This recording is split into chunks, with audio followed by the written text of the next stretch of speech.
Virtuous Constellations, this is Internet Personality Vangelus, and I'm taking a look at a review sample of Toyworld's new Optimus type, Primorion, the opening release of their new TW-M series of Studio Ox-inspired, masterpiece-style transforming robots, which defy both of those descriptions in very small but specific ways. This is the December 12 special advance edition of Primorion. I'm told that's kind of like Cyber Monday in China. He comes in a series of cardboard boxes without art or instructions, but includes the bonus of 4 plates of Toyworld's M-series modular display base hardware. My understanding is that the regular Primorion will only include 2 plates, but will also feature box art, instructions, and possibly even tweaks to the figure itself, based on feedback from this Double 12 version.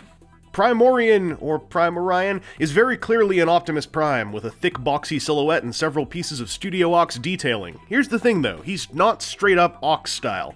Primorion pulls a lot of citable specifics from the Ox design book, like the head, the rectangular vent things behind his pectoral windows, the rounded backpack bits, and the butt wheels, but those are then applied over a much beefier body. Either this is an interesting pastiche of an Ox design over a retro toy-style shape, or the body ended up needing the thickness for the sake of its transformation. I'm not really sure. Toyworld's M-series is also going for a unique scale, which is best described as about a head taller than most official Masterpiece Transformers. So yes, he is larger than MP10. I don't think it's utterly debilitating, but the discussion of scale in Masterpiece and Masterpiece alikes is such a matter of personal taste and irritating disagreement, I leave it up to you to decide if the size is a ruinous factor. All that said, I don't have any major problems with the finished sculpt. It looks much nicer in color and in person than the original gray prototype shots, and feels dead solid. The feet are die-cast, as are all the chromed bits, and the paint and plastic colors generally work for me pretty well in this mode, with 2 exceptions. I wish his upper legs were a different color than his crotch plate. And his eyes. Now, the head sculpt is fine. I dig me some big, sharp double ears, and the angles of the helmet and faceplate are cut real well, but for some reason, Toyworld went for a light piping setup on the eyes, with a translucent blue plastic that's legitimately terrible at catching light. The end result is a truly dead-eyed expression, fixed only if I shine something bright right up against the back of Primorion's head.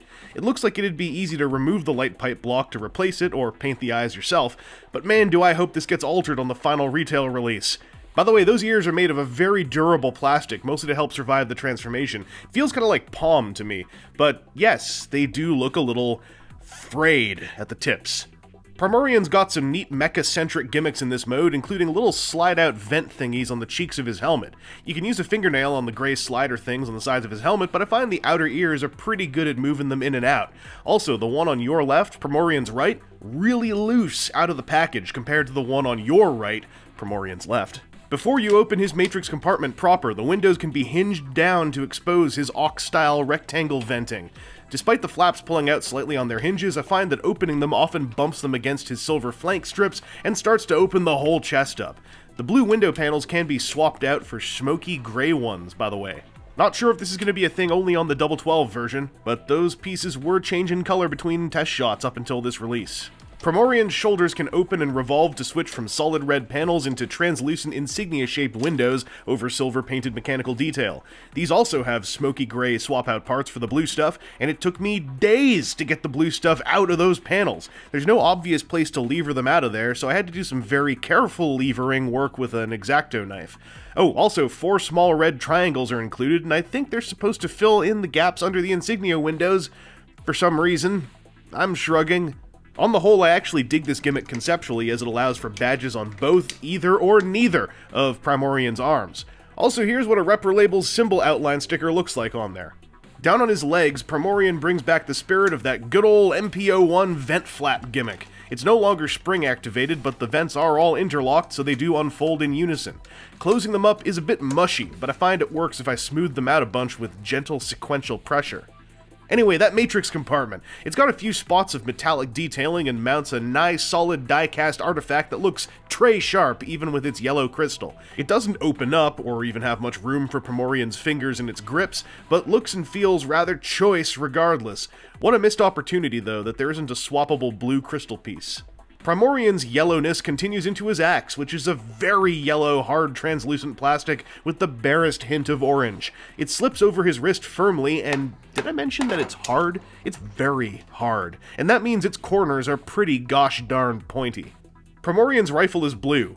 I wish it was black. Had to get that out of the way up front because I would really like to gush for a moment about the electronics. Not only is the blue LED a frosty treat, but its on-off toggle switch is literally the trigger. Huge points for style. Awkwardly small points for efficiency though, as his digits are a little too large if you want to use his index finger to switch the LED on or off. Things are easiest if you have Primorion practice constant trigger safety, unless you're just keeping the light on. Things are double easiest if you pose him before tabbing the handle into his palm, as Primorion's grip on his rifle is not strong enough to deal with rapid-fire ratchet joint vibrations. The tab just doesn't have enough of a grip. Primorion's head, as much as this toy is not trying to be an MP10, works exactly like MP10. It's got a hinge to nod up and down, and it's got a simple swivel to go left and right, which means there's no tilt, there's no ball socket joint, and I feel like I could have done with that on this piece. As for the arms, you've got shoulders, as you do on a biped, and they go clickety-click all over the place. Sometimes they catch the side mirror. It's not a breakage thing, it's more just annoying, and if you hold the thing in, they can go around it, but it's not too uncommon for them to bat it out of there. Now, going outwards, this is where stuff gets kind of clever, because you can move the shoulder outwards. You know, there's a hinge, but then there's another hinge here, and you can extend it out so you can get the shoulder to like butterfly forward like this. Whole bunch of options for having a fully free shoulder range while still having a Prime who looks like his upper section is made of 4 boxes. There's also a bicep swivel. The elbows are quite interesting too. These add the thing that I really wanted on MP10, which is double jointing. So there's a joint up here, about 4 clicks, and then there's a joint inside here. It's also about 4 clicks. It can suck in for the transformation, which might help you with your posing. But if you want to get the full double joint, go 2-2, 2-2, and then just go for it, man. And then you can get, like, some legit curl on a large-scale Optimus type. And that's something that pleases me a lot. The wrists can swivel left and right, and there's also a joint there so they can do this. This is entirely for doing things like if you want Optimus to just say, stop it! And as you can see, the thumb is on a ball socket joint, and then the fingers are on multiple hinges. Specifically, the hinges count out thusly. There is one at the base of the knuckle, one in the middle, and one for the fingertip. So 1, 2, 3 hinges per finger. The fingers are all ever so slightly different sizes from one another. The only thing I wish this hand could do that it can't is have a little bit of finger spread. This is like, you know, a big pin shot right through each knuckle. Well, a big pin through the base and a little one through each knuckle, so there's no room for spread. I think that you don't need ball sockets for spread. I wouldn't have minded seeing something where each of these, instead of having the big rivet through there, they all pinned into the knuckle so they could joint outwards a bit. Just an extra little touch of 2016, mid-2010s hand posability on robots I'd like to see. But it can look pretty natural when, you know, put into one of these kind of calm poses, just sort of hanging out down here. It doesn't look too bad. It's a decent jointed hand, it's just not like a perfect jointed hand. The waist can swivel left and right. Things get a little bit clattery, like you feel resistances as you go, as like corners bump into ridges and panel lines, but nothing super impetitive. And you can also have a slight bit of ab crunch from the transformation, but it's not really meant for articulation. It's got no strength, and that's a bit of a bummer, because this dude's heavy, right? So there's no real situation where you can make use of that if he isn't already leaning forward like this. Also, you clean yourself up, Optimus. Put that stop drooling out of your jowls. Let's head on down to Legsville, where the skirt can get out of the way in 2 spots. The butt skirt can get out of the way. It can actually do a lot of getting out of the way if you start pulling it apart and blah blah blah. Like there's joints here, plenty of them if you really need the butt skirt out of the way. The way the hips work is interesting. It's like on Toyworld's new cone head, where there are 2 sets of hip joints. There is a ratcheting hip joint up in here, which is super duper tight.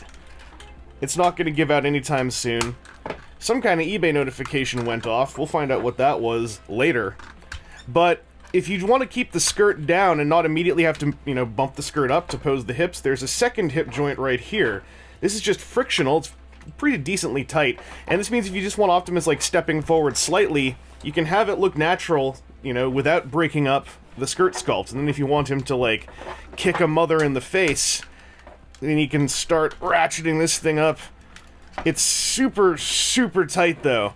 To the point where trying to do it with a camera in between me and the toy is perhaps a little too difficult, but there you go, that's all the rigid hip ratchet. But then, thanks to the transformation, there's also a fig art style thing where the entire joint can move downwards slightly, like in two places. Like there is the transformation hinge, and then there's also a regular outwards hinge, and then a little bit of movement here. So you can get Optimus, like, just doing a friggin' kick to the jaw, a legitimate kick to the face, and it's pretty cool. Like, there's a lot of posability potential in those hips. There's also a thigh swivel. These are ridiculously tight. I actually loosened the screws ever so slightly, like 1/8 turns, just to get these a little bit less, like, sticky. And then he's got double jointed knees, all full of ratchets, so that you can get, like, full on, like, that's just legit curl. And you don't even need to use the hip ratchets to get him going. You know, you can use this ab joint slightly and maybe get him to hold himself, so it doesn't fall backwards immediately.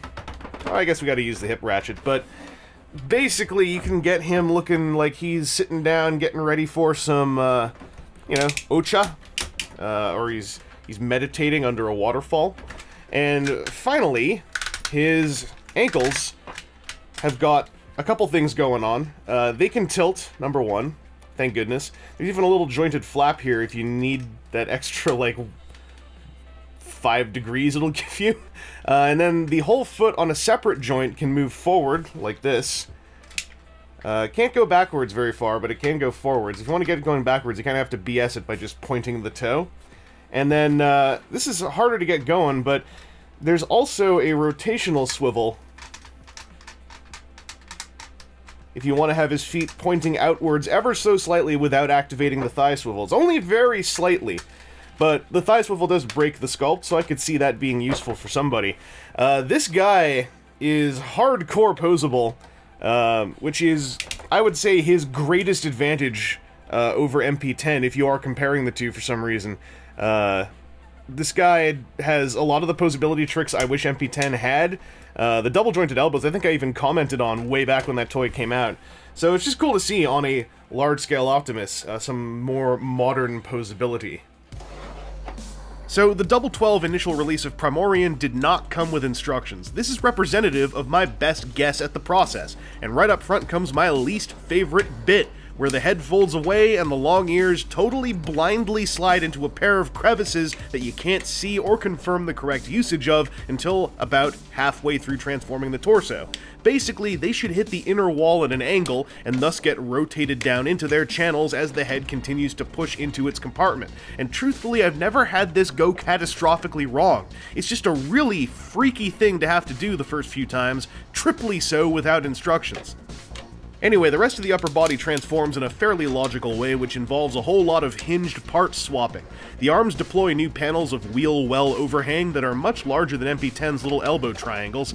More curved and tapered robot mode bits fold out of the way, while even boxier truck parts swing into place and unfold to replace what was there before. This is a spot where I'd love to know the intended order of operations, as I've figured out one that seems to work, but only just. Also, have a flathead tool on hand for the sake of ease, as while I'm able to do this whole thing with my fingers, it took a few tries to learn how. Lining up the slots on the front bumper's connecting arm with the tabs on the robot flank parts can be surprisingly tricky. Make sure you rotate the flank pieces on their directly connecting hinges as much as possible, as that seems to be the key to getting everything to line up right. As for getting the arms into place, all I can tell you is that the plastics and joints have got enough burly flex to allow me to do a little prying and a little stuffing in order to get the fists into their truck mode compartments. And remember to plug the locking pegs into the inside of the shoulder and forearm blocks, or this cab won't ever come together quite right. On the bright side, once you know what's supposed to plug into what, Primorion's truck mode is pretty rock solid to its core. Things almost coalesce together similar to how they do on Masterpiece Ironhide, only not nearly as silky. With the cab mostly complete, it's time to finish things up with the legs. Once again, this has been my own personal favorite order of operations, but I'd love to know what the intended transformation scheme is. Nothing's too crazy until you compress the legs, which uses the newly popular Combiner Wars style double hinge system, only you also twist the outer layer of the lower legs around to open and close the gap, and you twist it back a little farther to hit the truck mode configuration. This is actually allowing for a neat touch of mass shifting, but things are tight back there, especially when you've got one leg already vehicularized and somewhat immobile. But when you do get things twisted into place, the legs are pretty good at suddenly locking together into a solid block without too much fiddling. Once again, that whole Masterpiece Ironhide style parts coalescence thing. The transformation cleans up with another cool mass shift trick involving the vent flap panels, which also locks the red cab cube to the blue stuff in back and provides a pleasant sweeping profile silhouette. Overall, this conversion scheme is pretty clever. I just wish it was more outwardly user-friendly.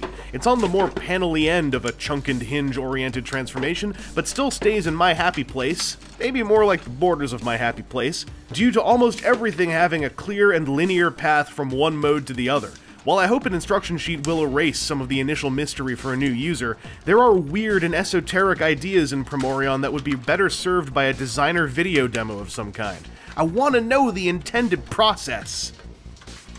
Primorion's truck mode is extremely flat and smooth. It's very tall and boxy, with rolling rubber tires and etc. But the main standout to me is that profile silhouette. The downward slope as the cab transitions into its rear trailer hitch section, which is itself low to the ground and not overly bulky. The translucent yellow top lights are also nice, but they mostly serve to make me wish the front headlights were yellow as well, instead of dark translucent blue. By the way, there does appear to be a trailer hitch system in place in the form of opposing holes inside a rear section divot. It doesn't work with the MP10 trailer, but it does allow for future potential gray boxes to be dragged around in a heroic manner. While I like the flatness of this mode, you can use an alternate set of slots in the gas tanks to have them puff out a little bit. It's very tricky to actually line them up with the tabs, and the effort isn't really worth the small visual tweak in my opinion. Options though? Sadly, turning front wheels aren't an option, despite the joints being present. There just isn't enough room for them to work in unison. They can only tilt outwards. But hey, you can use their armatures to do this. I'm very proud of myself. As for weapon storage, there is none. The axe isn't something I expect, but I would have loved to see a clever solution for the gun to store away. Oh well. MP10's truck mode is clearly smaller and has a much different silhouette than Primorion's. MP10's cab is flatter and a little rounder, and the two trucks kinda carry their own identities in that regard. However, MP10's rear is hell of bulky, and Primorion looks much nicer in back. That's the only categorical improvement though, as the rest is up to your personal aesthetic preference. Same thing goes for how you think Primorion looks next to other Masterpiece cars in vehicle mode. Truth be told, he's rather massive, so you have to already be good at dealing with a mushy toyetic vehicular scale to be able to accept this. But yo, if you're collecting Masterpiece toys and caring about alt mode scale, I sure hope you're good at dealing with a mushy toyetic vehicular scale. Primorion's a strange fella who exists more so in the service of Toyworld's plans for their M-series rather than the usual intent of your average unofficial Masterpiece alike. Toyworld are already breaking mild convention by deciding to do things at their own slightly different scale, and their heroic faceplated leader figure slaps that designer intent straight onto the table right out of the gate. As a standalone figure, Primorion is extremely solidly built, not feeling very fragile despite his many sharp edges, pointy bits, and long ear antennae. His articulation is designed very well for his size and shape, and he is a fun robot action figure to have as a big, beefy desk companion. The transformation ends up striking me as rather clever, though I really hope a set of printed instructions clears up the highly intimidating order of operations in the torso, and it leads to a surprisingly solid truck mode which has an ever so slightly smoother vehicular silhouette than many Optimus Primes end up with. Potentially, this piece ends up hitting a decent bang for your buck equation at $130 US, but those eyes need to have some color, some shining, life-inducing color. And I hope Toyworld can provide some solid instructions, be they in print or in video. Like, spend at least half a page with really big pictures explaining to the user how they are not crumpling the ears. Show a CAD cutaway animation, something. While this figure feels worthwhile in hand for the most part, the discussion of why you'd want to buy it is not all that straightforward. I don't believe Primorion is meant to be an MP10 replacement for the average Joe high-end Transformers consumer. I respect and support the notion of creating a line meant to go with itself, more so than with official Masterpiece figures, and I'm fairly sure Toyworld made this guy to go with their other 2017 releases first and foremost. So this is a figure you pick up because you like how it looks and or feels, or because you're just up in the current Toyworld resurgence.